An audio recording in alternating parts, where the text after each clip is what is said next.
So what else can you self-custody? I think we were touching on this. Yeah, Like, we were. like, The you know, other gold. cryptos. So, okay, I can buy gold. If I have a bar of gold in my hand, it's like, and then I am custodying it. I am holding it. It's in my hand. Mhm. Now somebody can come beat me over the head with a stick and take it, but I still have it. Now, other things that are close but not quite, like land, it's like, yeah, land is great, Hmm. but, it costs money to maintain unless it's like, pasture land or something like that. Easily And seizable. but as soon as you go to land, you've got tax consequences, right? Mhm. Like you have to pay, even if you own it outright, you bought it with cash, it's yours, right? Boom. You still have ongoing obligations to the state to pay taxes on that land. Mhm. I know that Florida was talking about getting rid of property tax. I don't know if they Yeah. ever got there. But I thought that, even if yeah, you own it, though, it's not like you could take it and stick it in your pocket, your piece of land, The right. ownership No, is still on a ledger that the local government or somebody keeps track of. And everyone yep. has to agree. What happens if someone comes and says, nah, this is my land. Oh, that's your land, Andrew? No, this is my land, right? Then we have a fight. We call the authorities, all this type of stuff that's involved and needed into Hmm.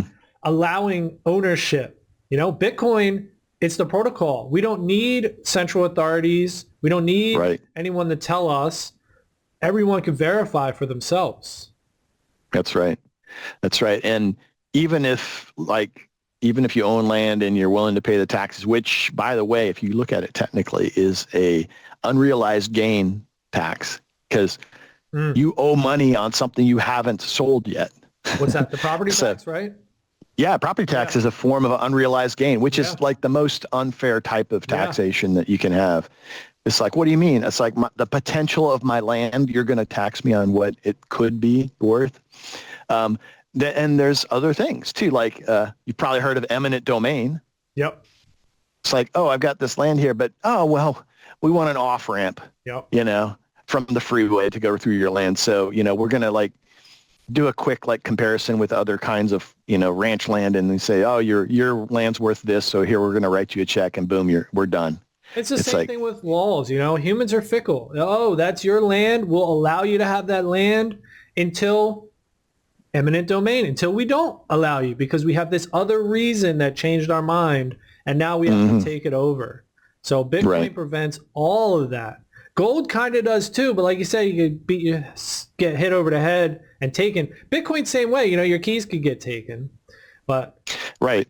Bitcoin And, isn't. and it doesn't protect you in certain ways. So I didn't realize we're going to go this way, but since we're here, let's talk about it. I mean, if I have my seed phrase, because a lot of times Bitcoiners will say, well, if you store your seed phrase in your head or, write it down somewhere that no one else knows about, Hmm. then it's as safe as it can be. You can like walk across borders. Nobody can frisk you and discover it and take it from you, which is not the case with gold. If you like carrying a bar of gold, in your backpack, and the border guard might discover it or say, hey, you owe a duty on this property declared. When you're on the airplane and you go into a foreign country, they give you that little, we're going to land here. Here's your little form you have to fill out to declare what you're bringing in. So yeah, all that bullshit. So it's like, it